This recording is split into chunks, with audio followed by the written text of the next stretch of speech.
ناخد تدريب اخر.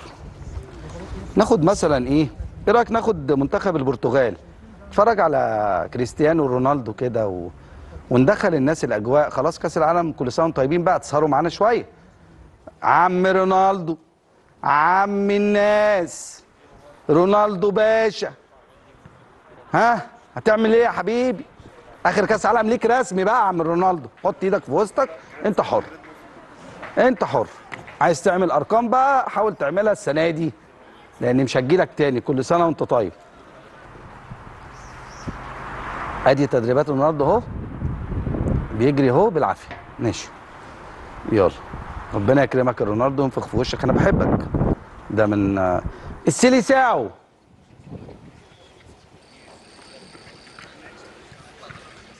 برازيل كانت بتلعبنا وهتلعب اول مباراه امام المنتخب المغربي. كل التوفيق للمنتخب المغربي. يلا، منشفت طبعا الالماني.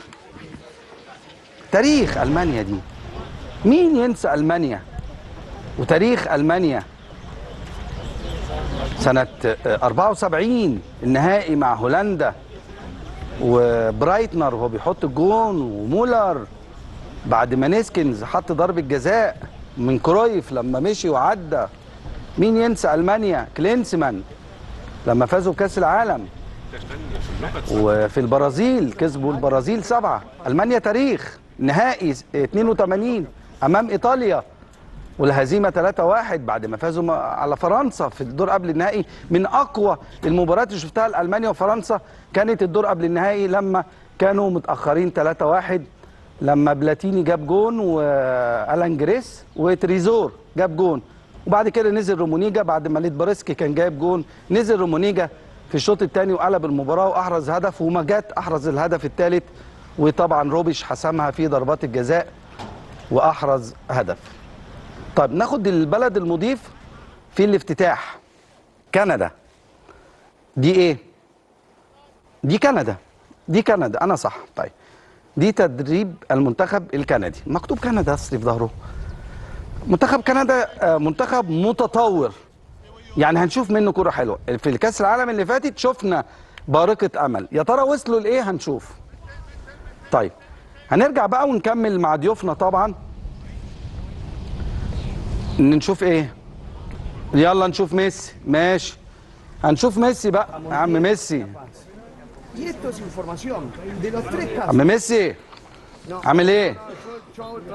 تدريب منتخب الارجنتين، كانوا بيلعبوا ايسلندا في التجربه الاخيره. انا بشوف المنتخبات كلها في التدريبات وبينقلوا الكوره، بيعملوا حاجات غريبه. لما اجي اتفرج على منتخبنا بيعملوا حاجات جميله، جميله جدا. فيا ريت نتعلم بقى، يعني الكوره هنا ما بتقعش. ماشي يلا. لك الله يا زمالك، والله بجد. عمر فرج 1,700,000. يا عم خلينا في الحاجات الحلوه، انت بتعكنن علينا ليه؟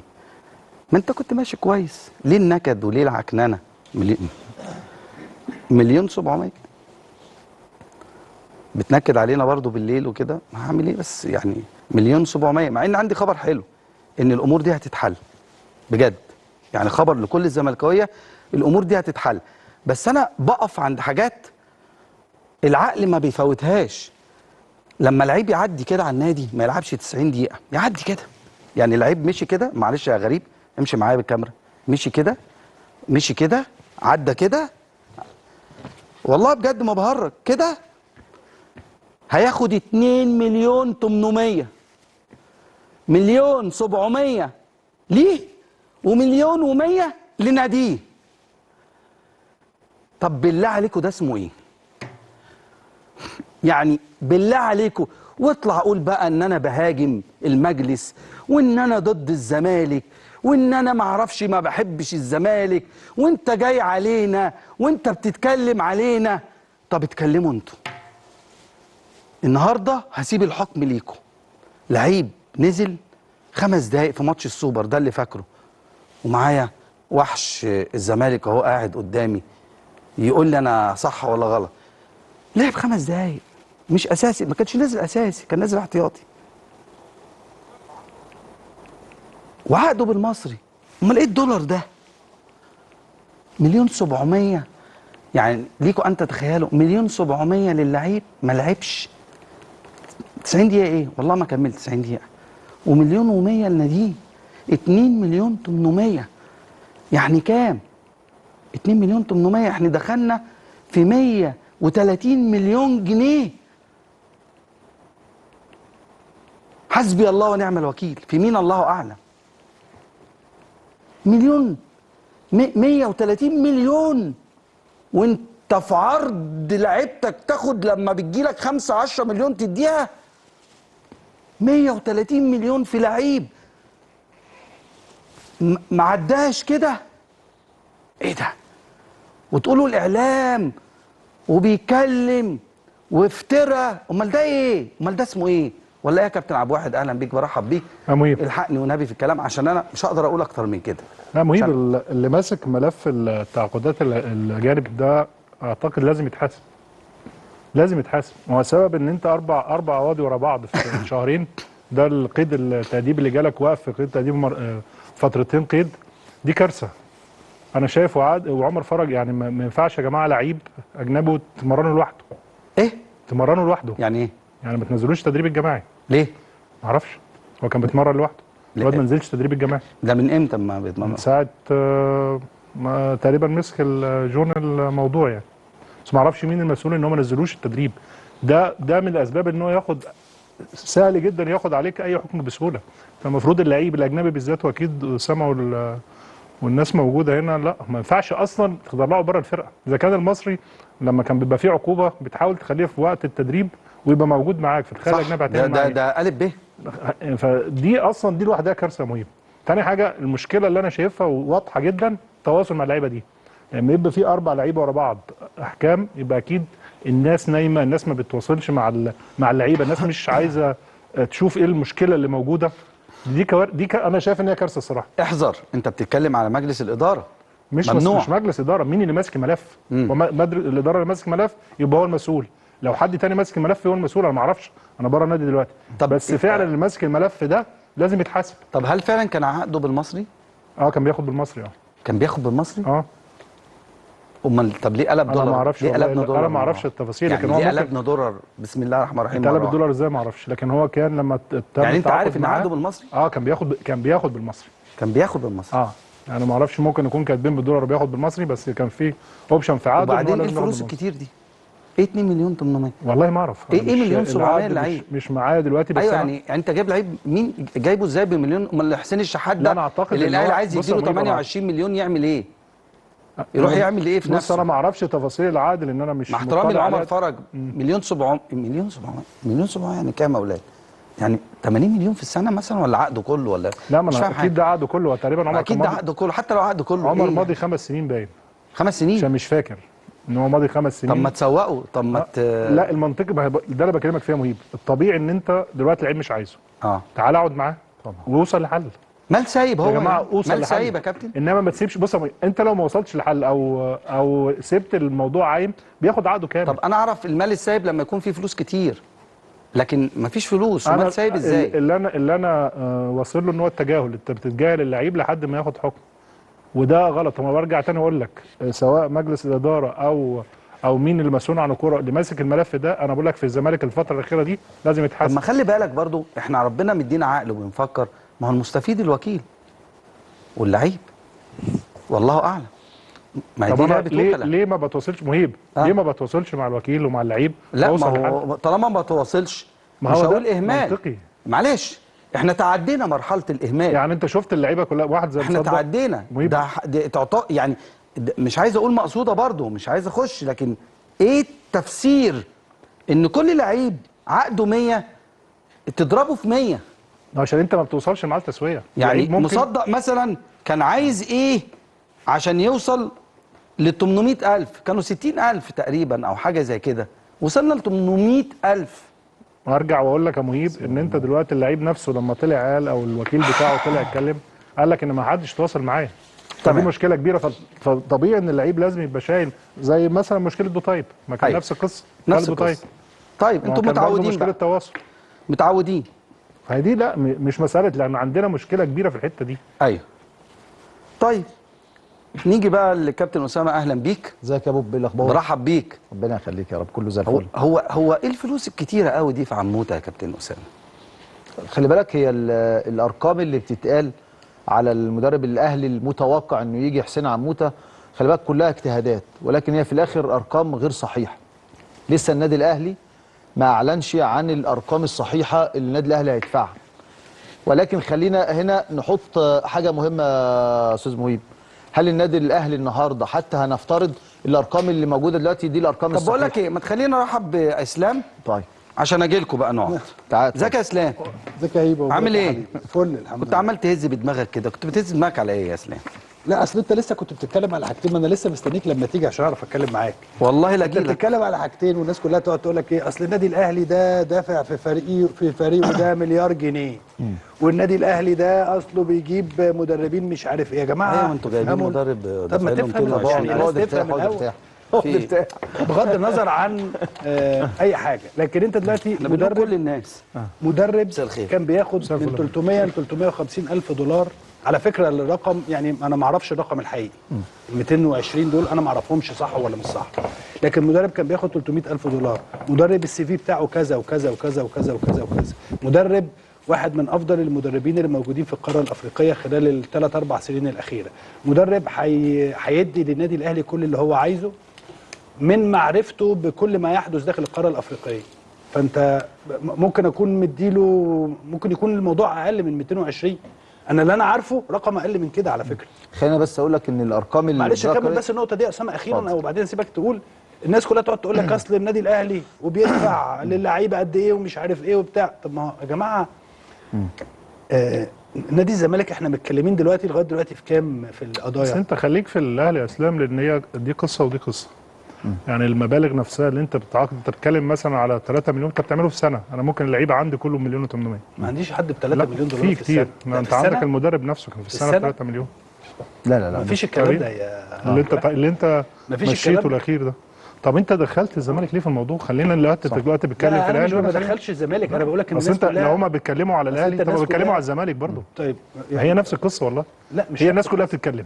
بالظبط كده. فانت يبقى أنا وضح كمان- أنت مش وضح عايزني النقطه كمان من أتكلم في خلالك. النقطة لا دي. طب انا وضح عايز النقطة اخلي من اسامه خلالك. يكمل بس الحته دي. انا بس اكمل النقطه دي عشان اتفضل. بس اصل عبد الواحد بيخش يقطع عشان لا ياخد مش- لا هو من حقه. لا لا لا يا من حقه وكل حاجه، بس انا من ما حقه بتكلمش في حاجه يتكلم. غلط. أنا طالما بتكلم- ذكرت اسم الزمالك من حقه ان هو يتكلم. حلو جدا، بس هو بيقول ايه؟ ما هو بيقول ايه؟ يعني انا ما بقولش حاجه غلط، انت اللي قايل يعني، او الصحافه اللي قايله في الكلام اللي بتقوله ده ان النادي الزمالك عليه لغايه دلوقتي 7 8 مليون دولار قضايا.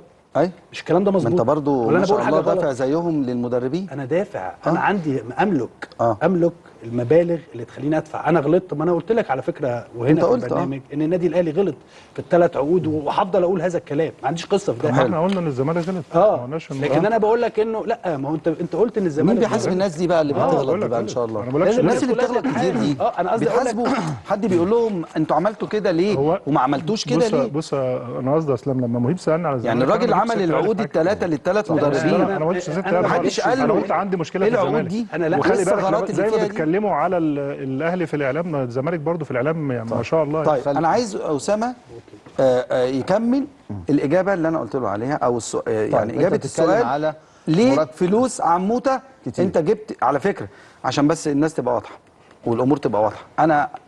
انا عموته بالنسبه لي مدرب كبير جدا واختيار رائع في هذا التوقيت، اختيار رائع. ليه؟ حاجات كتير قوي.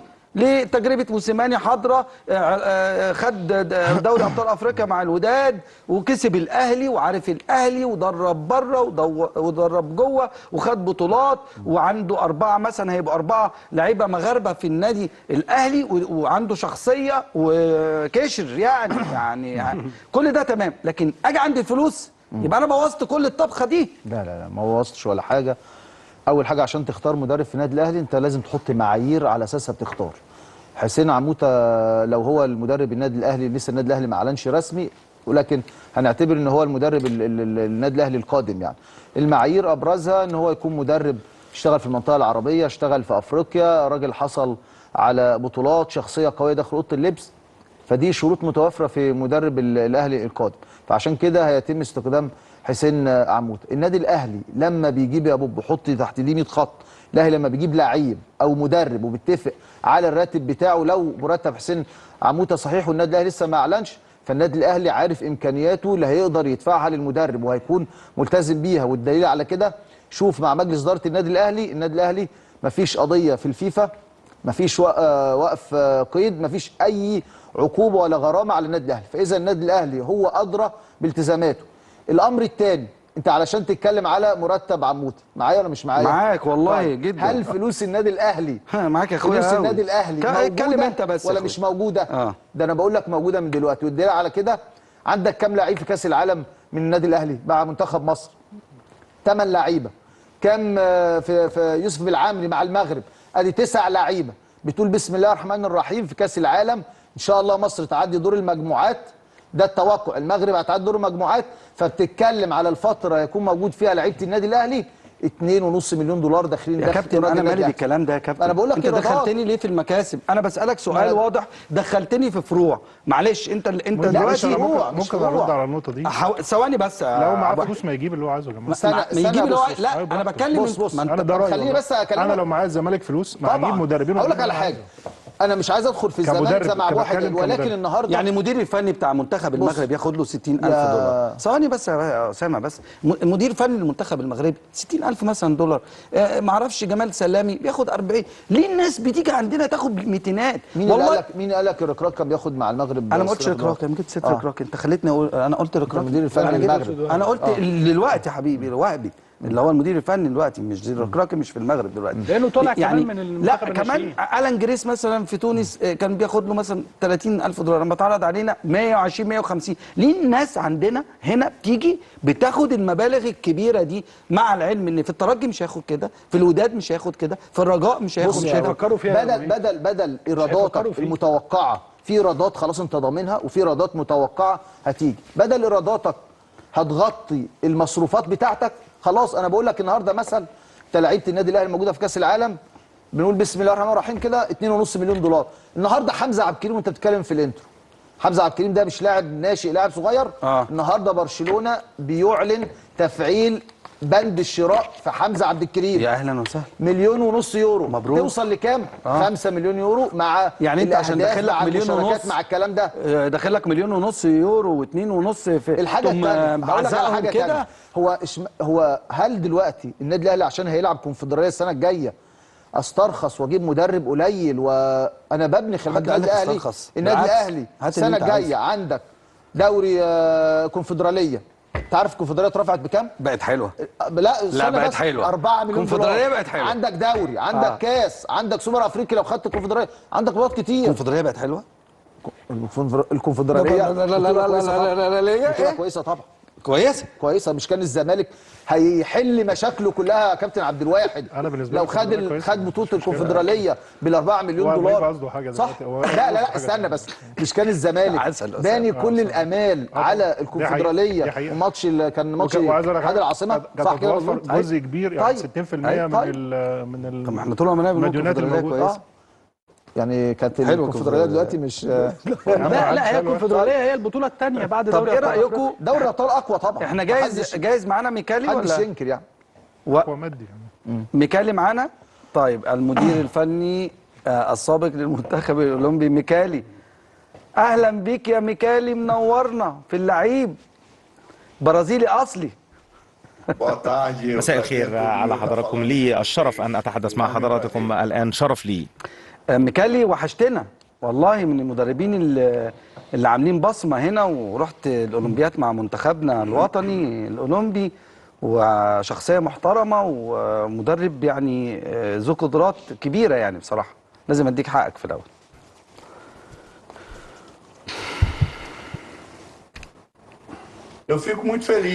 شكرا جزيلا على كلماتك، وأنا سعيد للغاية، وأتذكر ولي ذكريات عديدة جدا من المنتخب المصري للشباب. ودعني أرسل تحياتي إلى الكابتن إسلام، فعلمت أنه مع حضرتك في البرنامج الآن، وكان من دواعي سروري أن أعمل في مصر، ولي ذكريات رائعة مع المنتخب المصري، وقدمنا عمل ربما جيد للغاية مع المنتخب المصري للشباب. ومصر من القوات من المنتخبات الجيدة التي تتحسن يوما بعد يوم، وأنا أتمنى لهم كل التوفيق. ولديهم قدرات عالية جدا في كرة القدم، ولديهم مواهب عديدة. طيب انا هسيب اسلام يرحب بيك ومعاكم الكلمه مع بعض. يا كوتش وحشني جدا. ميكالي سامع ميكالي يا جماعه؟ ممكن تحياتي لك، وأنت أيضا وحشتني جدا. ميكالي واحد من أفضل المدربين اللي دخلوا مصر الحقيقة غريب سامع ميكالي الفترة الأخيرة، لأنه مدرب جامد جدا. يعني أنا شفت منه حاجات في الملعب كمان جامدة جدا جدا جدا، واتعلمت منه حاجات كتير. رغم ان انا ما خليتوش يجي الاهلي ليه؟ ما هو حلو. مين قال لك؟ هو انت في الاخر بتقول راي. يعني انا شخصيا كنت من الناس اللي اتمنى ان انا اشوف ميكالي في النادي الاهلي بصراحه، يعني لانه مدرب كبير فنيا في الملعب، مدرب كبير جدا. يعني عمل تغييره في ماتش تونس واحنا بنلعب 10، كان مصر بتلعب تونس ولازم تكسب، لازم تكسب عشان تصعد. عمل تغييره، انا حتى بين الشوطين قلت له كوتش اوكي اعمل التغييره قال لي قام ضاحك كده وقال لي اعملها، وهي اللي كسبتنا المباراه دي. طيب الاهلي كلمك يا ميكالي؟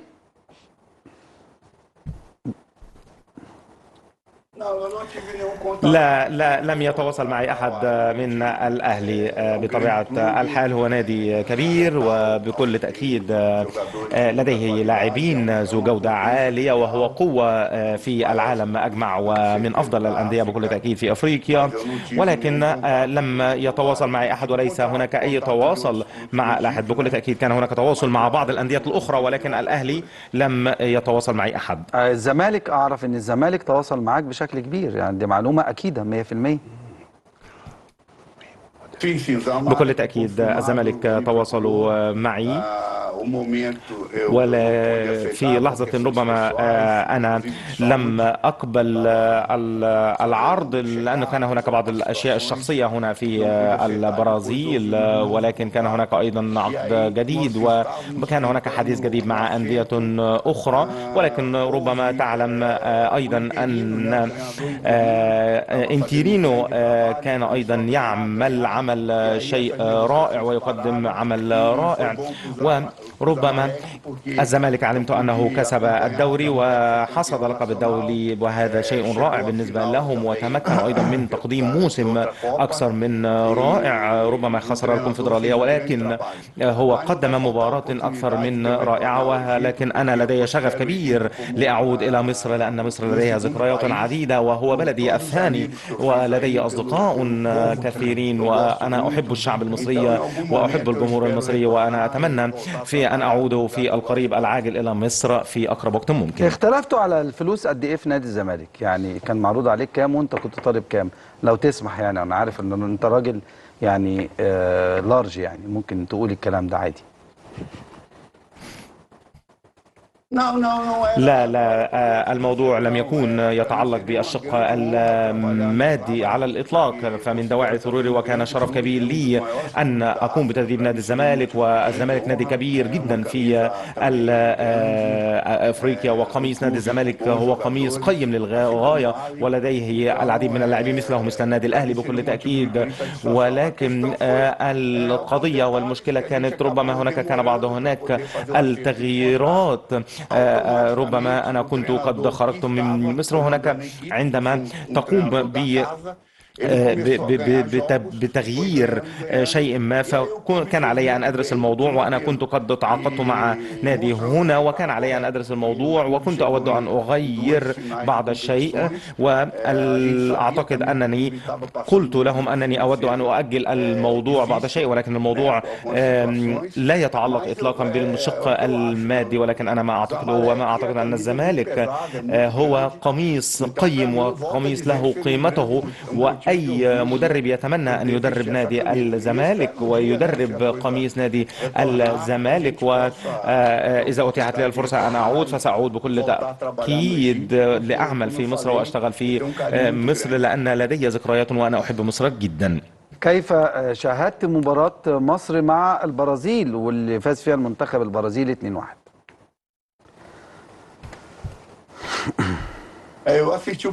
أنا حضرت بطبيعة الحال الشوط الأول، ولكن للأسف لم أحضر الشوط الثاني لأن كان علي أن أسافر في هذا التوقيت. ولكن أعجبني جدا الشوط الأول، أعجبني فريق المنتخب المصري، كان متوازن للغاية وأظهر جودة فنية كبيرة، وأحرزت هدفا من خطأ من مدافع البرازيل. وأيضا ربما كان الخطأ الأول أخطأ أحد مدافعي نادي منتخب مصر، وبالتالي تمكن المنتخب البرازيلي من إحراز الهدف، ومن نفس الخطأ أيضا تمكن المنتخب المصري من إحراز التعادل. ولكن أنا على ثقة بأن كابتن حسام هو أحدث العديد من التغييرات داخل المنتخب المصري، وهو متناغم للغاية، وأنا على ثقة بأن المنتخب المصري سيحدث مفاجأة في هذا المونديال لأنهم متناغمون. وأنا أعتقد أن مصر ستقدم كأس عالم رائع أمام العالم أجمع. شايف ان المغرب ممكن تعمل مفاجأة وتفوز على المنتخب البرازيلي؟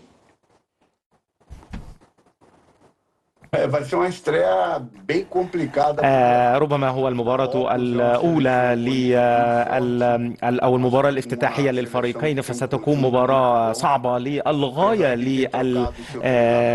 للمنتخبين، لأننا نعلم أن هذا المدرب قد قاموا بتغيير المدرب الذي كان يدرب المغرب. أنا أعرفه جيدا، هو مدرب كان أكثر من رائع، والمغرب فريق كبير ولديهم الآن مدرب أيضا لديه العديد من الخبرات الرائعة، وهو أيضا يدرس الخصم جيدا ويتمكن أيضا من فهم تكتيك الخصم. فأنا على ثقة تامة بأن هذه المباراة ستكون مباراة صعبة للغاية، وقد يحدث فيها أي شيء، قد تفوز البرازيل وقد تفوز المغرب، ولكن أنا على ثقة بأنه مباراة متوازنة، ولكن هي مباراة مهمة للطرفين. بشكرك روجيرو ميكالي، يعني المدير الفني القدير لمنتخبنا، وبالتوفيق ليك، ونراك قريبا في مصر ان شاء الله باذن الله، من المدربين اللي يعني سايبين بصمه كبيره وحاجه محترمه جدا. توفيق ليك ان شاء الله، ونشوفك قريب في مصر باذن الله ميكالي. أنا من أتقدم لحضراتكم بجزيل الشكر على هذه الدعوة، وأتمنى وجزيل الشكر أيضا، وسعيد برؤية كابتن إسلام وضيوفك الكرام، وأتمنى أيضا التوفيق للمنتخب المصري، ومصر لديها حب كبير جدا بداخلي، وأتمنى لكم التوفيق للمنتخب المصري في كأس العالم. شكرا ميكالي. نروح لفاصل ونرجع نستكمل حوارنا مع نجومنا في الاستوديو. اهلا بكم مره اخرى اعزائي المشاهدين. طيب قبل ما نخش بس في حواراتنا المهمه بقى وكلام المهم، وهيبقى معانا ملك، عايز اروح بس اللقاءات للاعبي النادي الاهلي مروان وياسر، بيقولوا ايه لمشاركه النادي الاهلي في الكونفدراليه وعدم المشاركه في دوري ابطال افريقيا. اتفضل يا غريب. كلعيبه اتكلمتوا ان انتوا هتلعبوا في الكونفدراليه دي، مأثره عليكم شويه؟ اكيد طبعا مأثره، ان هي بقى لها اكتر من 20 سنه ما دخلناش الكونفدراليه، فاكيد طبعا هتبقى صعبه شويه، بس ممكن دي تبقى حافز لينا اكتر ان احنا نرجع احسن من الاول، او نشد اكتر، او لو في لاعب مؤثر في حاجه، او لاعب مثلا مش شايف مثلا حاجه معينه مثلا، لا يركز اكتر ويشوف اكتر، وان شاء الله لا احنا كلنا دايما بنكلم بعض وبندعم بعض، وكلنا عايزين نشيل النادي. ياسر، اللعب في الكونفدراليه مختلف شويه، هيبقى صعب شويه عليكم تقبل ده انتوا كلعيبه؟ بص مش متقبل. لا مش كده، انا ما جربتهاش. ما لعبتش كونفدراليه قبل كده. بس خلاص، هي ده قدرك وخلاص، يعني انت اتحطيت في طريق هتمشي فيه. 4 مليون ها؟ انا اقصد انت حطيت، يعني خلاص حطيت نفسك في طريق، فخلاص ده قدرك وهتشتغل فيه. عندك دوري، عندك كاس، عندك سوبر افريقيا اللي هو الكونفدراليه، فخلاص يعني هتشتغل على كده، هتأقلم نفسك خلاص. خلي بالك المره الوحيده اللي شارك فيها النادي الاهلي في الكونفدراليه خد البطوله، صح؟ كنت انا موجود مع الفرقه، كان تريزيجيه موجود على فكره. طب كويس، يعني من اللعيبه اللي موجوده معاكم لعب الكونفدراليه تريزيجيه، واحرز هدف كمان في مرمى سيو سبورت في كوت ديفوار، كان 2-1 و1-0 هنا عماد متعب في اخر ثانيه. يعني اقصد اقول هي دي كره القدم. ما الزمالك طول عمره يعني بقى له فتره بيلعب كونفدراليه، فعادي يعني الدنيا. بالظبط شغالة يعني. خلاص وبيكملوا فيها وبيوصلوا فاينل فانت لازم برضو خلاص اتحطيت في الطريق ده يعني خلاص. الوداد كان بيلعب كونفدراليه على فكره، والرجاء هيلعب كونفدراليه السنه دي. يعني فرق كبيره، فرق كبيره والزمالك كان بيلعب كونفدراليه، فرق كبيره كانت بتلعب كونفدراليه. خلاص عادي يعني، ده قدرك، هتشتغل على كده ان شاء الله يعني نقدر نحقق البطولات دي كلها. عادي يعني الكونفدراليه الناس كلها بتلعب فيها اسامي. بص دوري الابطال طبعا هي البطوله الاولى في افريقيا، هي البطوله الاكبر وتودي كاس عالم الانديه، ولكن عشان اللعيبه برضو خلاص انت بقى امر واقع تلعب في الكونفدراليه، عشان اللعيبه تعرف انها كانت مقصره في حق نفسها وفي حق النادي. كان ليه؟ ما ممكن المشاهده كلها بتاعت الجماهير طبعا ما خلي بالك، بص تتاخد من دوري الابطال وتروح للكونفدراليه. خلي بالك الاهلي مش اللي صباحي برق لي كده خضني بصراحه. مش الاهلي، خلي بالك مش الاهلي اللي خسر دوري الابطال. دوري الابطال هو اللي خسر الاهلي. ايوه الشعبيه الاولى يعني كلام اللعيبه كده والاعلانات وكل حاجه البطوله الاكبر. فالنهارده هي اللي خسر. الاهلي ما شاء الله لعب كتير في دوري الابطال، هي اللي خسر. انا شايف ان كلام مروان وياسر ان البطوله مضمونه. التقليل من البطوله او ان هي زعلان ان هو يشارك في الكونفدراليه يعني بالنسبه له البطوله مضمونه 100%، صح كده؟ شوف بقى ان شاء الله في النهايه. شوف ايه؟ شوف النهايه. انت عندك شك ان الاهلي ما ياخدش لا فيها كل حاجه بالعكس يعني المشكله فيها كل حاجه. ما انا بقول لك عشان هي بس المشكله اللي انت تقلل من يعني البطوله. بصراحه اي بطوله مهمه، اي بطوله. كاس مصر بالنسبه لك مهمه. الرابطه لما بتخرج منها الناس بتزعل منك. اي بطوله لنادي جماهيري مهمه طبعا، بس هيبقى ليها جماهيريه السنه. هشوف هيبقى ليها جماهيريه. لا والبطوله اكيد لها جماهيريه زي ما كان الزمالك موجود. طبعا الزمالك كان عامل جماهيريه على فكره كبيره. وبرضه دوري الابطال كسب الزمالك. وايه؟ لو على كلام اسامه. وايه بتقول ايه؟ دوري الابطال كسب الزمالك. دوري الابطال كسب الزمالك. خلي بالك اقول لك حاجه، انا مبسوط ان الزمالك دخل دوري الابطال السنه الجايه. بجد؟ انت عارف ايه اللي خلى الزمالك السنه دي ياخد الدوري؟ انه كان بيلعب في الكونفدراليه خلينا نعترف، والاهلي هيلعب فيها السنه الجايه. مش البطوله الاقوى، الماتشات فيها الى حد ما سهله، بتبدا تصعب في الادوار النهائيه في اخر دورين، فاينل او قبل النهائي.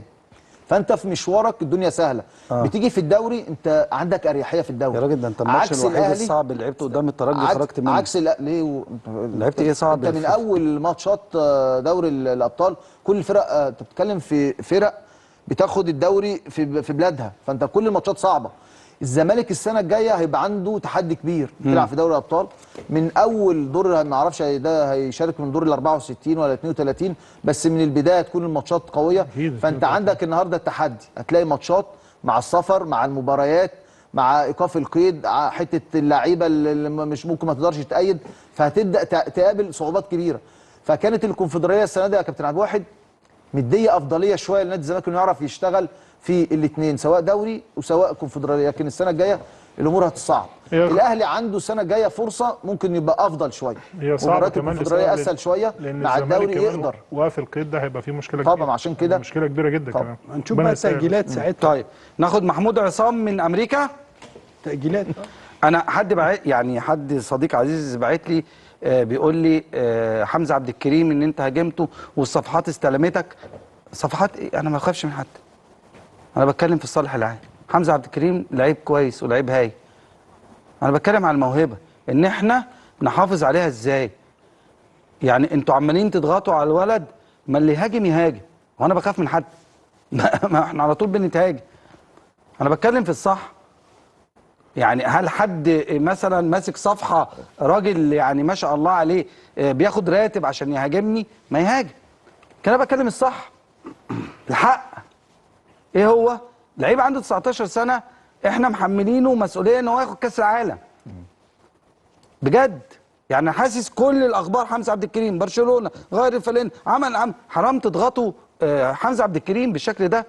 موهبه كويسه، لعيب جاي، بلاش نضغطه، احمله مسؤوليه. ولو ما اداش في كاس العالم ايه اللي يحصل؟ ايه اللي هيحصل بقى؟ ما ينفعش اشيله طبعا.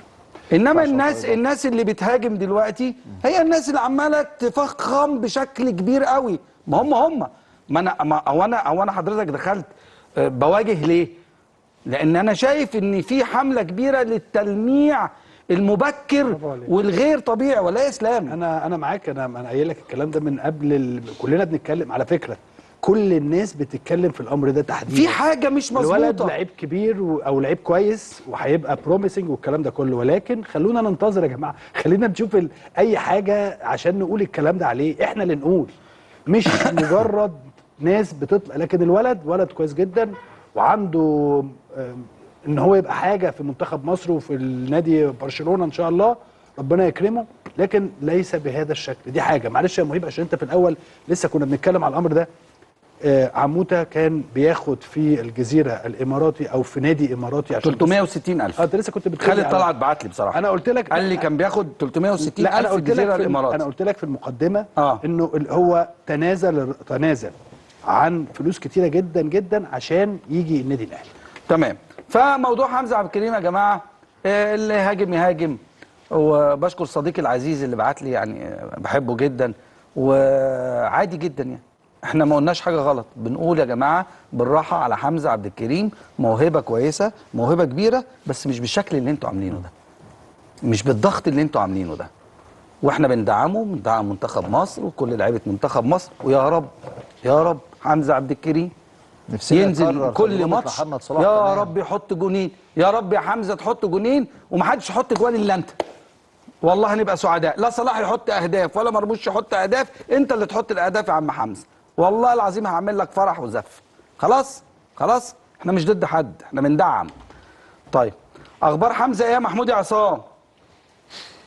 حمزه كويس يا كابتن، وخليني ناخد من كلام حضرتك واقول لك ان كابتن حسام حسن يعتبر مخصص جزء من جلساته في اليوم كلها، لازم تكون كل يوم في جلسه مع حمزه، جلسه خاصه.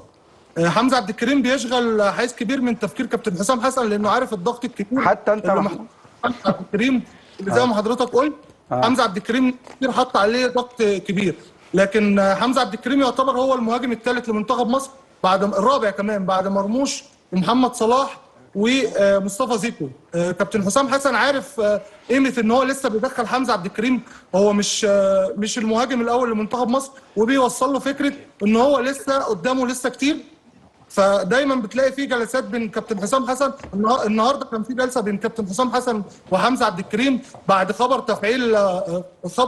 طلب برشلونه تفعيل بند شراء حمزه عبد الكريم. كابتن حسام حسن قعد حوالي 35 دقيقه مع حمزه عبد الكريم لوحده، اكيد كان بيحفزه، احنا طبعا ما نعرفش اللي اتقال، لكن هو اللي شفناه من المعسكر ان هو كان بيحفزه، اكيد بيقول له ان لسه قدامك المشوار طويل ولسه قدامه وقت طويل عشان يبقى مهاجم برشلونه الاول ومهاجم منتخب مصر الاول ان شاء الله. يا رب يبقى مهاجم برشلونه الاول، يا رب يا رب يا رب ان شاء الله. خلينا نقول لك حصل النهارده في المعسكر.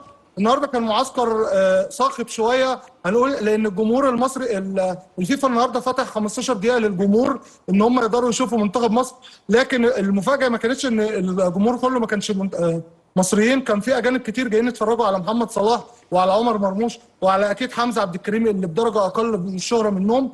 لكن كان في النهارده اجواء جميله جدا من الجمهور، كان رجعونا لاجواء ماتش مباراه البرازيل، كان جمهور كبير وكان اجواء جميله جدا. كمان خليني اقول لك الصحافه البلجيكيه قالت ايه. الصحافه البلجيكيه شايفه، قالت بعنوان كبير ان منتخب مصر فريق مخادع وهو الخطر الاكبر على بلجيكا في مجموعه كاس العالم. الصحافه البلجيكيه شايفه ان منتخب مصر هو المنافس الاول لبلجيكا على الصداره، شايفين ايران بعيده جدا، نيوزيلندا بعيده جدا، عشان كده احنا لازم ندخل بكل قوه. شايفين كمان ان بيتكلموا في طريقه لعب منتخب مصر اللي هي بتعتمد على مرموش وصلاح، ان اللعيبه بتعتمد على مرموش وصلاح وبتلعب لهم الكره من اي حته في الملعب، وده دليل كبير على انهم هيحطوا تركيزهم على مرموش ومحمد صلاح، وان شاء الله ما يقدروش يوقفوه. ولو في اي اسئله انا مع حضرتك. لا انا بس، هل في استقرار على تشكيل ولا ايه الاخبار؟ خليني اقول لك ان في استقرار على بعض الاسماء طبعا، زي مصطفى شوبير، محمد هاني، احمد فتوح، حمدي فتحي في وسط الملعب، مروان عطيه، تريزيجيه، لسه في كلام، مرموش ومحمد صلاح طبعا اكيد، لكن هي بقى هتختلف على الاسماء دي على حسب طريقه اللعب. يعني لو بنلعب بلجيكا ب 3-5-2 او 3-6-1 زي ما كابتن حسام بيعتمد، فممكن نشوف تغييرات، لكن لو بنلعب مثلا قدام بص يا محمود، لو هنلعب 3 يبقى منعم وياسر وحمدي فتحي. خليني اقول لك منعم لسه مش اكيد، لان بسبب الكدمه اللي حصلت او الشد اللي حصل له في مباراه البرازيل لسه موقفه مش واضح. طبعا. لكن هو منعم طبعا في الصوره، وكابتن حسام حسن حطه من الاولويات. ما هو لو مش منعم يبقى ربيعه، انت فاهمني؟ لو مش مظبوط. منعم هيبقى ربيعه، وعندك فتوح، وعندك هاني، وعندك مروان امام وتريزيجيه وصلاح مرموش. ده تشكيل منتخب لا مصر. كمان لسه مش اكيد، ده ممكن مهند لاشين هو اللي يكون مكان امام في مباراه افريقيا، لان كابتن حسام حسن عايز يلعب باثنين نفس لو الطريقه مش اللي لعب. امام برضه هيبقى مهند. يعني احنا متفقين ما على هي 14 15 لعيب. مختلفه على حسب طريقه اللعب، لكن هي معروفه. ايوه تمام. بشكرك يا طبعاً محمود. هو اللي هيقود التشكيل ان شاء الله امام بلجيكا. تمام بشكرك يا محمود، شكرا جزيلا. طيب نطير لملك. اهلا بيك يا ملك. ملك موسى، وعندها كل ما هو جديد في نادي واهلا بجمهورنا الزمالك. النهارده. والله كان نفسي النهارده يبقى حلقه كده لطيفه زي ما بطلع واقول حاجات ايجابيه في نادي الزمالك، بس للاسف هي الموضوع مش كده خالص. احنا شفنا اخر الساعات كان في ايقاف القيد علشان قضيه عمر فرج، وفي ايقاف قيد تاني خاص بنادي النادي السويدي الخاص بعمر فرج، وهتوصل ل1,100,000 دولار، ودي هتيجي خلال الفتره المقبله. يعني الزمالك في صدد الإعلان عن إيقاف قيد جديد. كمان في معلومة عايزة أقولها، الناس كلها كانت بتتكلم إن الزمالك إزاي ما استأنفش. الزمالك استأنف، والاستئناف اترفض كان في نهاية شهر 3 أو بداية شهر إبريل. وأزمة عمر فرج كانت مادية بحتة. أولا كان في بعض الاستبعاد من إدارة الكورة ومن المسؤولين للاعب، وده اللي أبداه اللاعب لبعض المقربين منه، ان هو حاول ان هو يتكلم مع يانك فيريرا، قال له انت مش جاهز، حاول تعمل برنامج تأهيلي وتبقى جاهز عشان تعدل المستوى الفني بتاعك. لكن اللاعب ما كانش شايف كده، كان شايف ان في استبعاد متعمد ليه. كمان اللاعب الأزمة الكبيرة حصلت بسبب ان هو طلب اكتر من 5 مرات متتالية مستحقاته متأخرة، وللأسف ما حصلش ده، وبعدها تم عقد جلسة عشان انهاء الأزمة.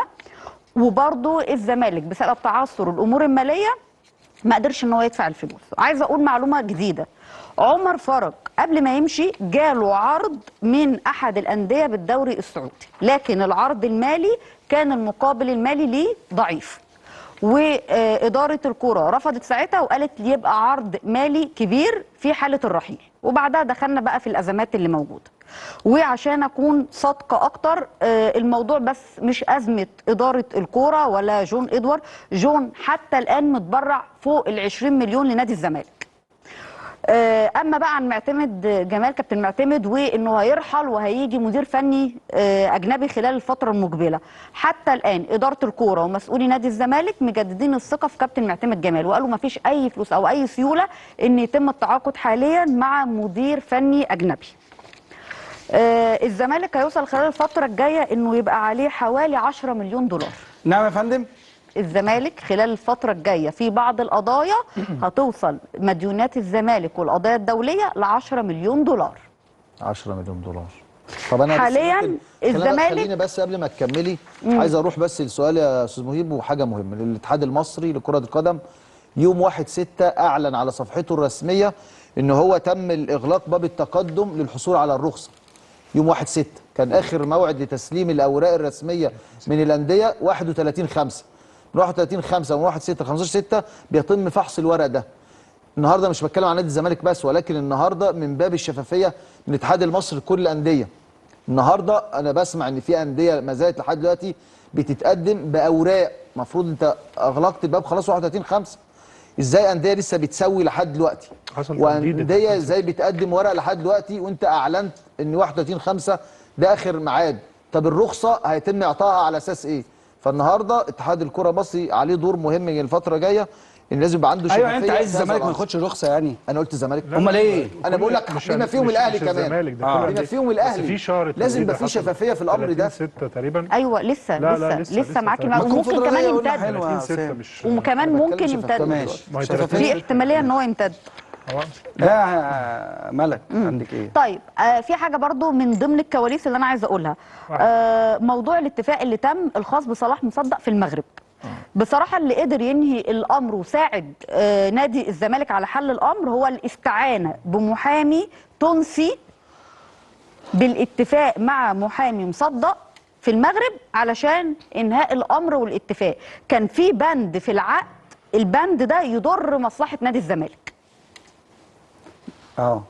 المحامي التونسي اللي استعانوا بيه قدر ان هو يحل الموضوع مع محامي مصدق. وهنا هندخل في حته ان نادي الزمالك محتاج برضو بجانب الاستاذ محمد متولي المحامي، محتاج محامي قوي، محامي يكون عنده خبره اكتر. ده انا مش بقول ان محمد متولي محامي وحش، بالعكس هو حد مجتهد وحد محترم وحد شاطر جدا، بس انت في اوقات انت بتحتاج حد اكثر خبره. نيجي بقى للكلام اللي اتقال خلال الفترة الماضية على التبرعات. خليني أدي لكل واحد حق. كشف حساب بتبرعات المحبين لنادي الزمالك أو أعضاء مجلس الإدارة. مجلس إدارة نادي الزمالك بصراحة ساهم بدور كبير جدا بتبرعات كتير للنادي وإقراض كمان لو النادي. هتتكلمي على مجلس الإدارة يبقى على مسؤوليتك. تمام، ما عنديش أي مشكلة. أولا الأستاذ ممدوح عباس حتى الآن وصل قيمة تبرع وليس قرض تخطى النص مليار جنيه لنادي الزمالك. تبرع تخطى النص مليار جنيه. نيجي لكابتن حسين السيد. كابتن حسين السيد بصراحه من اكتر الاشخاص الموجوده في مجلس اداره نادي الزمالك محدش بيديله حقه. انت عارف ان كابتن حسين السيد اقرض النادي ما يقرب من 3 مليون دولار حتى الان، خد منهم بس $1.5 مليون وكمان متكافئ. القرض ده هيترد تاني. القرض يبقى يترد. اي بس انت عارف يعني ايه واحد يقرض النادي حتى الان حوالي 3 مليون دولار وما بيتكلمش غير لما بيجي فلوس والمجلس هو اللي بيديله الجزء ده بالنسبه لمين؟ كابتن حسين السيد. انا عارف ان كابتن حسين السيد القرض بيدفع بس بياخد فلوس. لا في حاجه بقى كمان كابتن حسين السيد تبرع شيء والقرض شيء بالظبط. ما ده اللي بقوله. كابتن حسين السيد متبرع بنص تكلفه ومصاريف ورواتب قطاع ناشئين نادي الزمالك بالكامل. نص الرواتب الخاصه بالمدربين وقطاعات الناشئين واللعيبه هو اللي شايلها. الاصابات اللي في الملاعب، الدكاتره، الاجهزه الفنيه، كل الحاجات دي كابتن حسين السيد بصراحه شايلها وبيساعدوا فيها الاستاذ هاني شكري. والاستاذ هاني شكري كان يتكفل ان شاء الله بحفله ارض اكتوبر اللي تم سحبها. بالنسبه للاستاذ هاني بيرزي كل الناس قالت ان هو اتبرع ب$1 مليون. مش ده اللي حصل الساعات اللي فاتت؟ لا، الاستاذ هاني بيرزي دفع 25 مليون وده من عقد رعايه اعلانات للموسم المقبل. وخلال الايام المقبله هيدفع مبلغ تاني من عقد الرعايه للاعلانات علشان يقدر الزمالك يحل يعني ما تبرعش بحاجه. لا، هو اللي تبرع بيه بس ما يقرب من 20 مليون في حته غرف ملابس اللاعبين اللي في النادي والمتحف الخاص بالنادي. طب احنا ليه تبرعات؟ يعني ليه ما فيش موارد؟ ما يعني هو ده المشكله. ليه ما نقولش يا ملك الكابتن سين او كابتن صاد دخل لنادي الزمالك موارد ب$3 مليون. عارف ليه يا كابتن مهيب؟ ايه ده؟ عشان انت ما عندكش اداره استثماريه. الكابتن فلان عمل مشروع دخل للزمالك 5 مليون. ما هو ده دور ما هو انت ما عندكش اداره تسويق قويه ولا عندك اداره استثمار تقدر تدخل لك موارد. بالظبط. انت عندك مشكله في الاداره. طب قولي اللي عندك. طيب نيجي بقى بعد كده كابتن هشام نصر. كابتن هشام نصر تبرع بحوالي 10 مليون لنادي الزمالك، تبرع وليس قرض. 10 مليون ايه؟ جنيه. 10 مليون جنيه؟ هو اتبرع. وفي حاجات كتير خاصه بالعاب الصالات كابتن هشام نصر ما اتكلمش عنها واتبرع بيها. كويس. زي صفقات او حاجات خاصه باللاعبين. كويس. واقرض النادي حوالي 30 مليون وهو قرض حسن ومعاه اللي هو شيكات بيها وما طالبش حتى الان ان هو يحصل على الشيكات عشان ازمه النادي، وحاليا بيسعى لبعض الموارد. طب واحد انت الكلام ده عاجبك؟ الكلام ده انا عشته اصلا. عشته؟ كتير سنه. كابتن حسين لبيب بس كابتن حسين اصلا من انا كنت موجود كان متبرع ب$2 مليون. كان ايه؟ مش كان مدي زي ما قالت ان هي بعض القواضي كان بيحلها.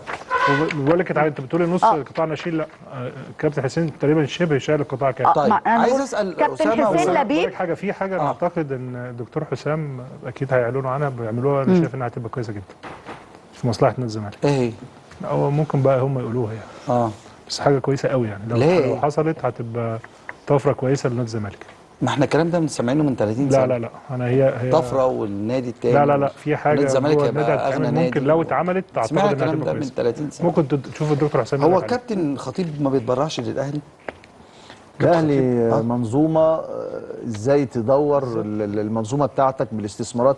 ده الاهلي عمل شركات، شركه الخدمات وشركه الكوره والشركات اللي عملها النادي الاهلي بتدخل موارد للنادي الاهلي. هو ده الفكر. اذا انت النهارده عشان تقعد على الكرسي النهارده ازاي يبقى عندك موارد، وخلي بالك موارد انت النهارده مش الاهلي ما بيعتمدش على اشخاص ولكن بيعتمد على الفكر، ازاي تدور المنظومه اللي عندك وتطلع بس لك. عندك برضه عندك ياسين لا منصور. لا بس يعني لا في ناس برضه وعندك ياسين منصور حتى لو انت عندك دخل في اوقات في ناس كتير طبعاً عندك بتبقى بتشيل. موجوده. بس مش ده الاساس عندك. ايوه، في الاهلي مش ده الناس الحق الاساس. الثانيه. ممكن حد يعني في ناس حد بتتبرع وارد. تشيل مثلا رواتب المديرين ولكن خلي بالك الفنيين. مش زي أنا الزمالك. فاهم. الزمالك والشروط الجزائيه والحاجات دي. الامر أصعب شكله قائم على كلها تبرعات وقرض حسن والكلام ده كله، ولكن في الاهلي انت في ناس ايوه لا ما انا الكلام ده برضه قلت لك محبين من زمان يا جماعه. الكلام اللي بيتقال على نادي الزمالك ده وجهه نظر ان هو كلام عيب ما يصحش. ما انا ليه؟ مش عارف اقول لها انا كده. ما انا بس انا مش عايز اتكلم على يعني نادي ايه الزمالك قرض وايه عشان ما تبرع وايه، لكن وفي أنا الاخر المحصله 18 ايقاف قيد. بالظبط كده. يعني انا برضو في الاخر اللي يهمني ايه؟ ان الفارق او ان النادي الاهلي هنا زي ما انت بتقول. انا عمري ما سمعت مثلا الكابتن خطيب بيعمل كذا كذا كذا. انا عمري ما سمعت يعني حتى لما ياسين منصور بيعمل حاجه خلال الفترات اللي فاتت ما حدش يعرفها ولا حد يعرف عنها حاجه. انا نفسي لما انتقلت من نادي للنادي الاهلي ايه اللي حصل؟ ما هو ياسين بيه اللي دافع الفلوس. وانا ما كنتش اعرف، انا نفسي ما كنتش اعرف. بس خلي بالك بيدفع من زمان بس قوي خلي كده. بالك يا ابو ليه؟ طول عمره جوزيه كان هو متحمل جوزيه حاجة كان في متحمل جزء يا من البتاع. خلي بالك الفترة اللي فاتت اللي اتعمل في الأهلي من بطولات وبتروح كأس عالم أندية وعلى براند الأهلي. بالظبط. أنت بتتكلم في الرعاية اللي جاية السنة الواحدة، السنة بتتكلم في مليار و300 400 مليون السنة الواحدة، يعني بتستهدف في 4 سنين ما يقرب من 5 مليار. تمام. هو ده ازاي يبقى انت كمجلس إدارة بتوصل اسم النادي الأهلي ان هو اسم النادي الأهلي. يا بيجيب نجرة بس الفلوس. بتقولي الميزانيه كمان كام؟ ميزانيه النادي يعني بتبقى مثلا اعتقد اخر حاجه 7 وشويه صح؟ مليار الميزانيه الاخرانيه. انت عندك كام فرع؟ برضه دي لا انا بقول لك نادي الزمالك هو فرع وحيد واحد، وانت بتقاتل ان انت تاخد فرع تاني. خلينا نكمل برضه كشف الحساب عشان ندي لكل واحد حقه. كابتن حسين لبيب ادى قرض حسن لغايه دلوقتي لنادي الزمالك حوالي $500 مليون. كابتن حسين لبيب الاستاذ احمد خالد حسنين حوالي 13 مليون، وده مش فلوس، هو عمل بيها مركز اعلامي، تجديد احد الحدائق، تجديد حديقه الاطفال، تجديد بعض المرافق. الاستاذ حسام المندوه برضو كان متبرع بمبلغ اول ما جه نادي الزمالك، واقرض النادي مبلغ اخر، بجانب ان الجميع حاليا بيبحثوا عن بعض الموارد. لكن خلينا نكون واقعيين ان احنا عندنا ازمه كبيره جدا جدا تخص الاداره القانونيه. انت محتاج اداره قويه قانونيه خاصه بمشاكل النادي اللي هي سواء بقى ضرائب او المرافق او الحاجات دي، لان دي حاجه هتهدد نادي الزمالك خلال الفتره المقبله. زي ارض الاوقاف، ان انت لازم حد يتابع ويقدر ياخد قرارات قويه. عندك عايز برضو محامي قوي دولي خاص بقضايا نادي الزمالك الدوليه. طب اخبار ايقاف القيد ايه؟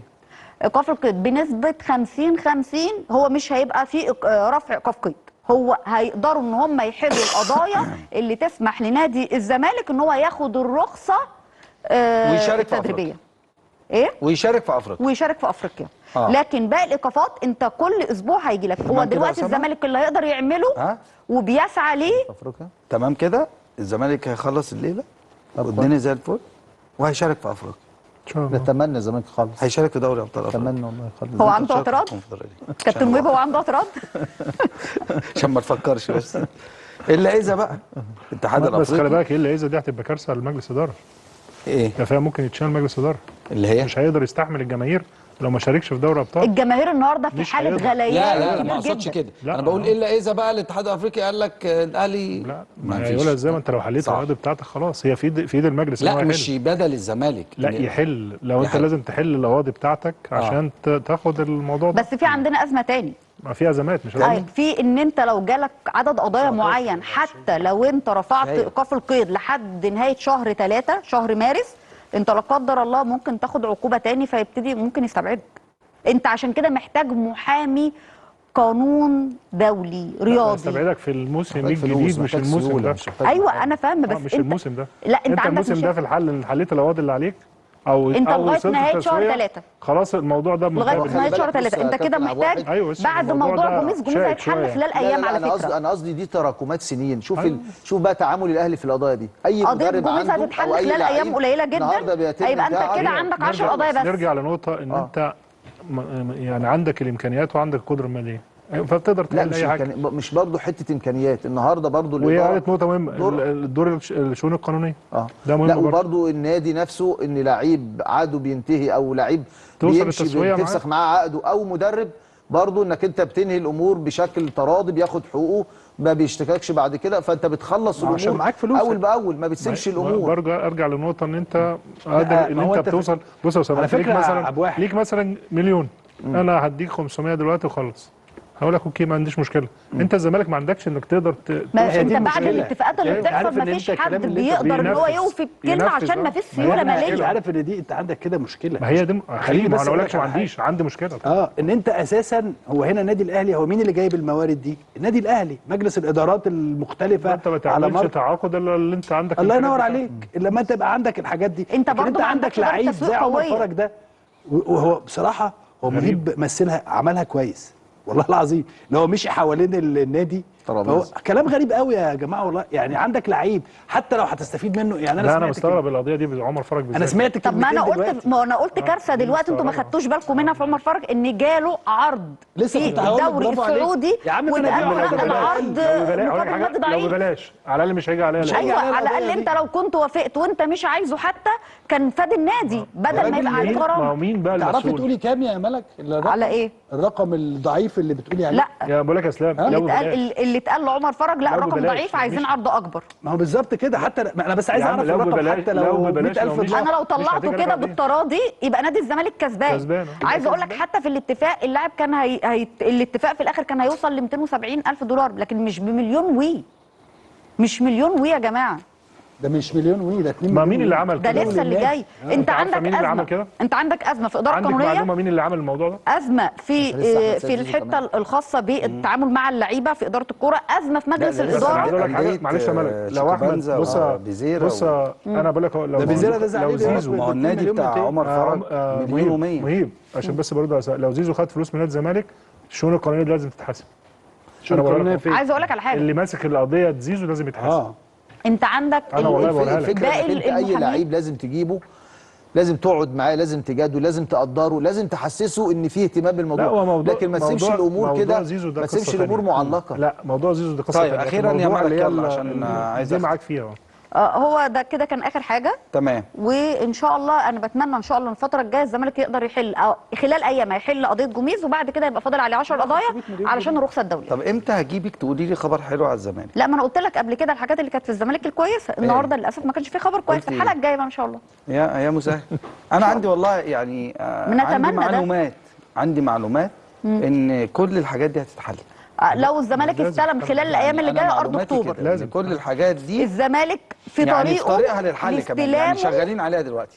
الزمالك في طريقه لاستلامه فعلا ارض اكتوبر الجديده، ولو استلم ارض اكتوبر الجديده هيبقى في حلول كتير. خلي بالك انا مشفق على جمهور الزمالك والله. يعني كل ما بتحس ان في قضيه او اتنين بيتحلوا حاجه صعبه أوي. العمليه بترجع تاني. يعني كان المؤشر نزل غريب. 17 فرجع تاني ما اعرفش 18 19. واحنا لسه ما عامل زي بنلحقش، مؤشر البورصه كده طالع نازل. احنا ما بنلحقش ساعه الرمله. فاصل يا عم غريب ونرجع تاني.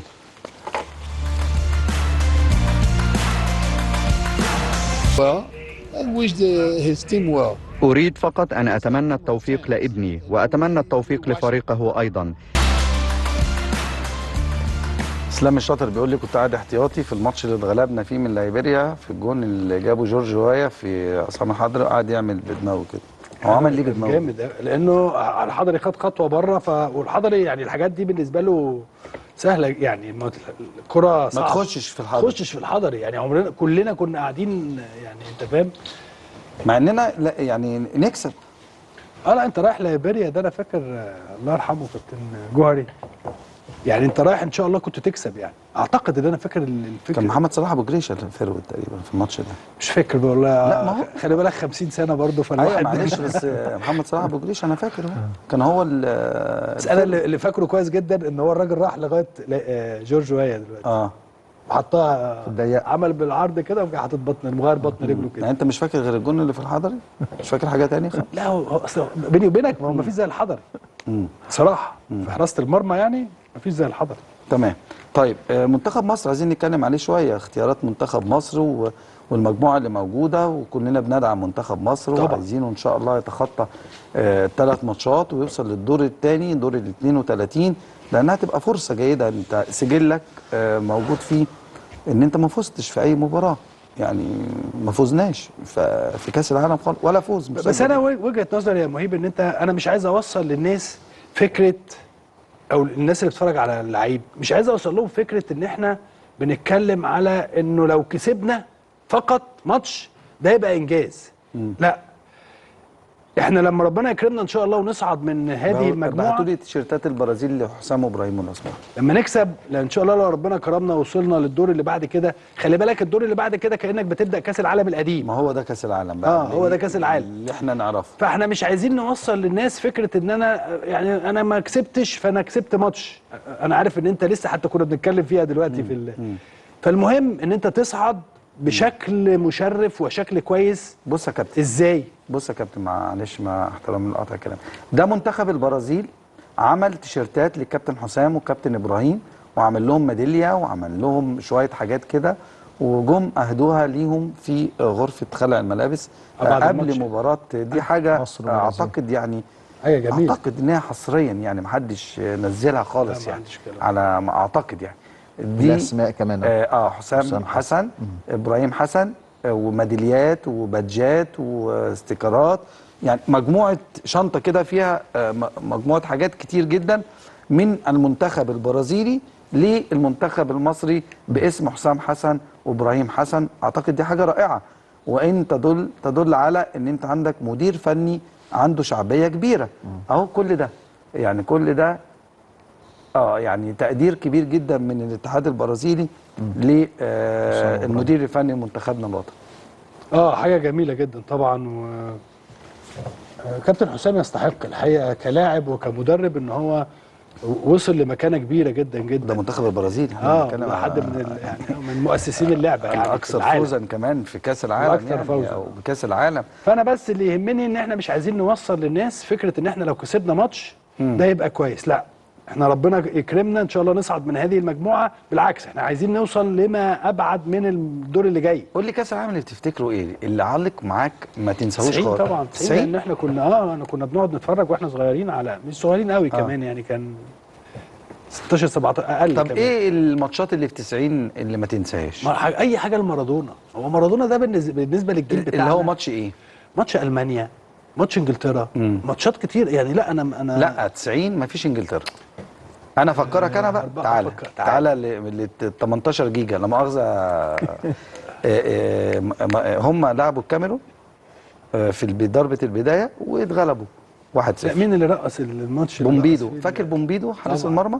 لا هو بعدها جوكو تشيه هو اللي استلم الرايه. بس هم لعبوا ايطاليا في الدور قبل النهائي، واخد بالك، وكسبوا بضربات الجزاء. ده كان 94 يعني؟ لا ده 90. لا 94 اللي رقص فيه انجلترا 86 86 احلى كاس عالم من احلى. لكن هم كسبوا البرازيل. كسبوا البرازيل بجون كانيجيا، واخد بالك. الله على كانيجيا اللي مارادونا عملها له. الشباب بقى بتوع دلوقتي ما يعرفوش الاسماء. ما انا بقول لك اهو احنا يعني بس ده وتشيك تقريبا بضربات الجزاء. كان في فرقه او كرواتيا حاجه كده عصلجت معاهم بضربات الجزاء، كسبوها، وكسبوا ايطاليا برضو بضربات الجزاء. وده كان من اسباب رحيل مارادونا عن الدوري الايطالي.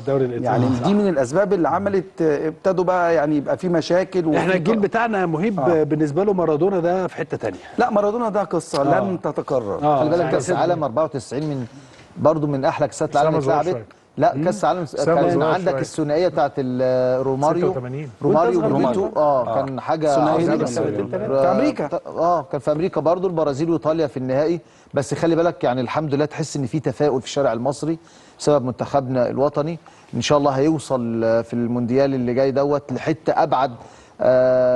احنا تخيل منتخب مصر بقيمته الكبيره في القاره الافريقيه ومتسيد القاره الافريقيه. انت بتلعب 3 كاس عالم سنه 34 وسنه 90 و2018. المنتخب المصري لم يحقق اي انتصار. فالنهارده يعني حاطين امل كبير على الجيل دوت ان مصر تحقق اول انتصار ليها في كاس العالم.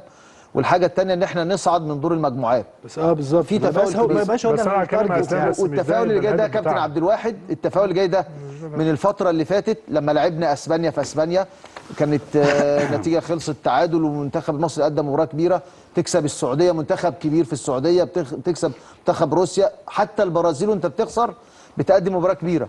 فالنهارده التفاؤل اللي جاي للشارع المصري بسبب منتخبنا جاي من الفتره اللي فاتت ومن الاعداد اللي اتعمل في مباريات قويه. طب قول لي ايه الماتش اللي ما تنساهوش في 94؟ البرازيل وايطاليا النهائي. ده من على فكره ده من اقل باجيو لما طلع الكوره ده من طب عرفت مشوار البرازيل مشيت كسبت مين؟ لا مش فاكر. طب في الدور قبل النهائي كسبت مين؟ بس انا بيديك اختبارات دلوقتي. ايه؟ ما انت مش لعيب الكوره. الله ما انتش مش موجود كوره، بس خلي بالك يعني انت مش فاكر. انت احلى كاس عالم اتلعب في تاريخ كاس العالم 86 اللي كان في قطر. لا انا 86 اللي كان في قطر. لا احلى كاسات العالم تنظيميا تقصد يا تنظيميا. هفكرك ماتش بماتش الفاينل كمان الارجنتين وفرنسا. ماتش حلو. كسبوا السويد 1-0. جون روماريو. واخد بالك؟ هو مهيب عايز يقول وكسبوا هولندا 2-1. لا بس الجون الماتشات لما بتاع تفتكرها حلوة ليوناردو اللي هو بشماله ده اللي حطها في البعيد. ليوناردو ده الباك ليفت. وروماريو لما حط الكوره على الطاير وهي نازله من الشمال. الاهداف اللي شفتها في حياتي من بيته بالعرض وخدها لمسه واحده. ده كان وايطاليا طبعا في كاس العالم. خلي بالك ايطاليا في كاس العالم 94 كانت ماشيه بالعافيه. يعني كانت هتخرج من نيجيريا لو تفتكر. اللي خدته ايطاليا، بس هو كان اسمه يعني لسه بيعاقب نفسه على ضربه الجزاء. خلي بالك الجزاء اللي ضيعها. بس خلي بالك هو باجي اللي وصلهم للنهائي. يعني لما تبص على كاس العالم هتلاقي في الدور قبل النهائي لما لعبوا وكسبوا لعبوا تقريبا اللي كان بيلعب فيها الراجل تشيسكوف بتاع ايوه راس حربه ده. ايوه اللي كان بيكسبوا 1-0 هو اللي بيجيب الجول. الله ينور عليك. انا عمال افكر بص على اللقطه الاخيره. المهم ايه يعني باجيو اللي وصل ايطاليا للنهائي وهو اللي خلص في الاخر. وهو اللي خلص في النهائي. انت كاس عالم 86 ده بالنسبه لي 86 ده حكايه بقى مش طبيعي. ده 86 ده اسمه ده كاس عالم مارادونا. ما هو كاس عالم مارادونا 86 قول لي بقى الماتشات اللي عجبتك في 86. كتير. ايه زي ايه؟ اللي هو كان ماتش اللي رقص فيه الدنيا. انجلترا ده معروف. دي الماتشات اللي دايما معلقه معاك على طول. والمانيا. لا بس انا لا انجلترا بالنسبه ماتش لي المانيا رغم ان مارادونا كانت اول حاجه. يعني انت لو بتتفرج على كوره تشوف اول مره لعيب بيعمل الحاجات دي مستحيل تشوف. كنا احنا لسه بنبتدي نتفرج. خلي بالك كان ضربه البدايه معاهم برضو لعبوا ايطاليا 1-1 التوبيلي ضربه جزاء ومارادونا. الاسماء يا جماعه انت فاهم الاسماء عامله ازاي؟ التوبيلي وماتش النهائي بقى ده يعني ماتش النهائي برضو خلي بالك من الماتشات الجامده جدا. طب ده هياخدنا لسؤال كاس العالم وبعد كده كاس العالم اللي جاي 48 فريق واحنا بنتكلم كاسات العالم اللي كده كانت 32 فريق. فحجم الفرق ده هل هيبقى كاس العالم زي كاسات العالم اللي فاتت ولا ممكن يبقى فيه مباريات يعني تمل وانت بتتفرج يعني عليها؟ هات لي كده غريب، هات لي مباراه الجوله الاولى وانا اقول لك انت بس اعتقد ان هي كل ما بتخش في الادوار بالظبط. يعني انا هوديك مثال مباريات الجوله الاولى. بس انت كاسات العالم قبل كده كاس العالم يلا غريب بالبدايه انت انت قاعد مع ضربه البدايه انت كل المباريات قويه. بص بقى ناخدها واحده واحده. مكسيك وجنوب افريقيا يعني مباراه تتلعب يعني حلو شغال يعني. والمكسيك بصراحه شفناها من الماتشات اللي عملت قصه كده مهيب. المنتخب الافريقي بقى جامد جدا. كوريا الجنوبيه وتشيك ابتدينا بقى ايه نتوه اهو. كندا والبوسنه ابتدينا نتوه اكتر. يعني انت ماتشات عاديه يعني لا يعني البلاد بس يعني بس يلا لو امريكا باراجواي ماتشات عاديه. قطر وسويسرا تمام. اللي بعده يعني كلها البرازيل والمغرب هنا اقف شويه. يعني هو ده اهو احنا قلنا اهو في ماتش قوي اهو حلو خلاص. لا وكلنا مجمعين خلي بالك. هايتي واسكتلندا استراليا ماشيه الدنيا يعني عادي كل ده عادي. المانيا وكرواسيا يعني القهوه يا جماعه تظبط هولندا على كلام مهيب. كوراساو ماشي عشان قلنا كرواسون امبارح كابتن حسن ضحك. كوراساو طيب. هولندا واليابان افهمها. هتتفرج على هولندا؟ يعني لا ماتش افهمه ماتش حلو. يعني بعد البرازيل ماتش حلو. اللي بعديه ما احنا بس يا مهيب بس لازم نقول للقهاوي ان هم يعني عشان يسمعوا كلامك عشان لا والله كوت ديفوار والاكوادور ده ماتش حلو.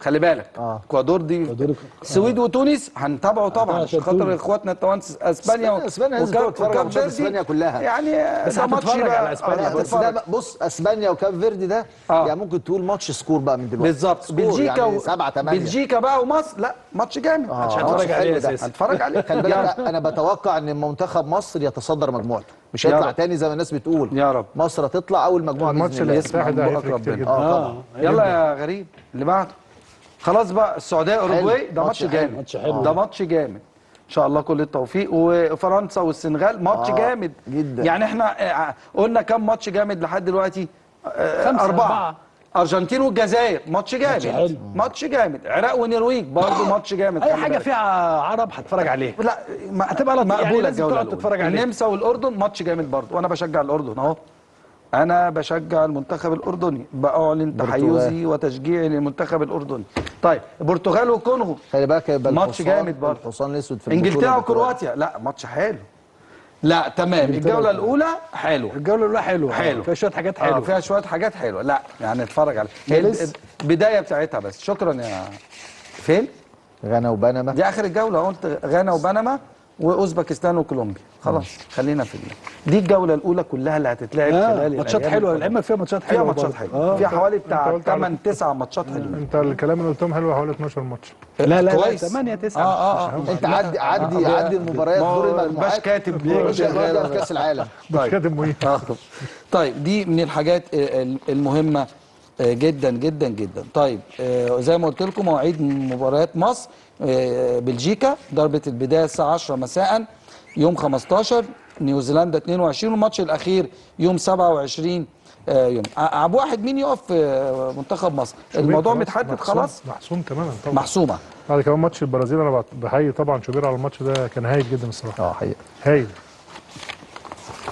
يحيى بيقول لي هتشجع الاردن ليه؟ طبعا اشجع الاردن ماشي يعني محسومه ل مصطفى شوبير طبعا طيب كابتن اسلام مصطفى شوبير لا مصطفى طب ما تديني التشكيل كده انا لسه بكتبه مصطفى هاني منعم ياسر انا مقتنع بمنعم جدا منعم وياسر وحمدي بس محمود عصام قال لي في كدمه لو منعم جايز هيشارك بالظبط لو منعم جاهز انا متاكد بنسبه 90% 95% هيشارك ولو هنلعب بثلاثه هيبقى منعم وياسر يلعب بثلاثه كابتن حسام نعم الماتش بلجيكا لازم يعني يلعب بثلاثه يبقى منعم وياسر وعمل كده في كاس الامم منعم وياسر وحمدي وقدامهم هيبقى امام وجهه نظر انا امام ومروان وصلاح لا عارف ليه لا امام لانه انت عندك دوكو ناحيه الشمال عشان دوكو ما تبقاش دوكو يعني هيبقى عندك مشكله كبيره جدا فلازم يا اما تميل مروان ويبقى جنبه حد يمسك في نص الملعب عشان يمكن هو امام ما ينفعش يلعب باك رايت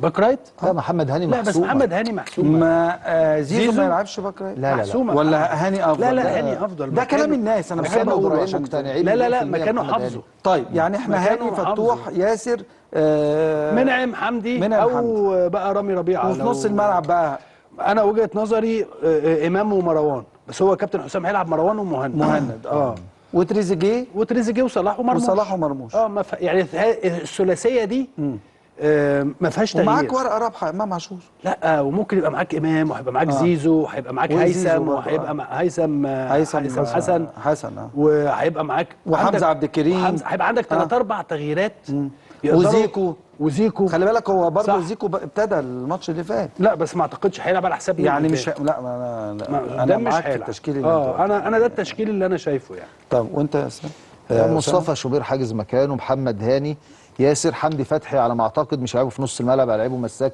انه لعبوا في ماتش اسبانيا وماتش البرازيل في الحته دي احمد فتوح برضه حاجز مكانه في نص الملعب مهند ومروان قدامهم امام محمد صلاح ناحيه اليمين تريزيجيه ناحيه الشمال وعمر مرموش في الامام الحاجه اللي انا ممكن اقول حسام هيلعب 4 ورا يا اسامه 4 ورا وهيحط حمدي مساك الحاجه اللي انا ممكن حسام حسن يفاجئنا بيها في الماتش اللي جاي ان يخلي محمد صلاح على دكه البدلاء معاه ورقه رابحه ممكن ما يبتديش بيها من الاول مستحيل ويحط مستحيل ليه؟ لا صعب. مستحيل. لا. يا راجل ده محمد صلاح عمل شكل يا باشا ده بالك. الشو بتاعنا والكريمه بتاعتنا. استنى بس. لا وعمل شكل. انا بتكلم النهارده في لا يا ايه؟ اسامه، ده انا انت لازم بتكلم تخد اللي قدامك. طب خد مني، يعني خد دي مني. بروين او دوكو خد مني بس، خد مني. تروسار وكورتوا ولوكاكو. خد مني بس. انت النهارده لازم تقسم المباراه. محمد صلاح هو النهارده، هو انا هقلل محمد صلاح لما يقعد معاك بره. انت ايه اللي نجحك في ماتش اسبانيا؟ ما ينفعش. احنا بنقول ماتش طب خدها مني بس. ماشي. ماتش اسبانيا ايه اللي نجحك؟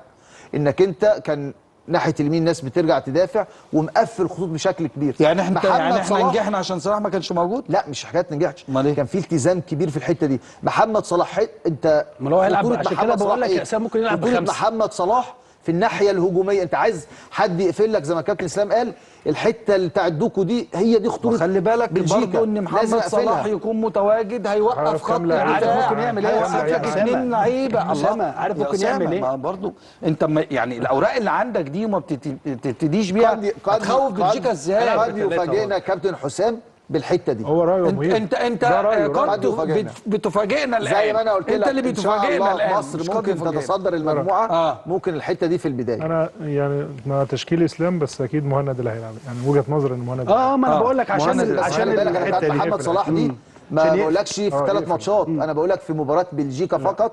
في الماتشين التانيين محمد صلاح يتحط ويلعب. مهم جدا في الملعب، اقل حاجه هيعملها لك. لا انت لو مدير فني يا اسامه هتحط مستحيل تطلعه. استحاله.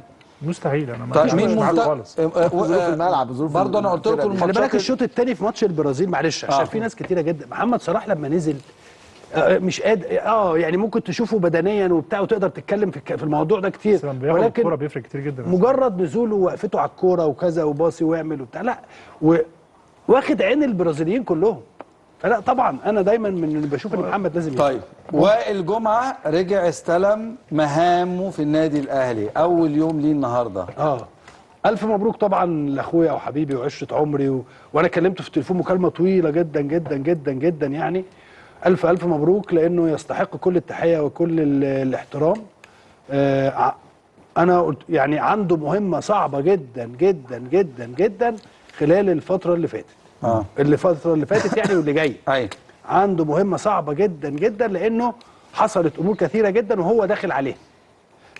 يعني وائل لازم يركز في النواحي الاداريه والنواحي داخل غرفه الملابس. مدير كوره ما يركز في النواحي. انا بقول لك يركز اكتر، يعني اكتر حاجه يقدر يركز فيها هي دي. لانها عندك امور كثيره جدا جدا تقدر تشتغل عليها الفتره اللي جايه. مدير كوره منها تجديد بعض اللاعبين. تجديد بعض اللاعبين. يا اسامه حسين الشحات ايه قصه حسين الشحات يا اسامه؟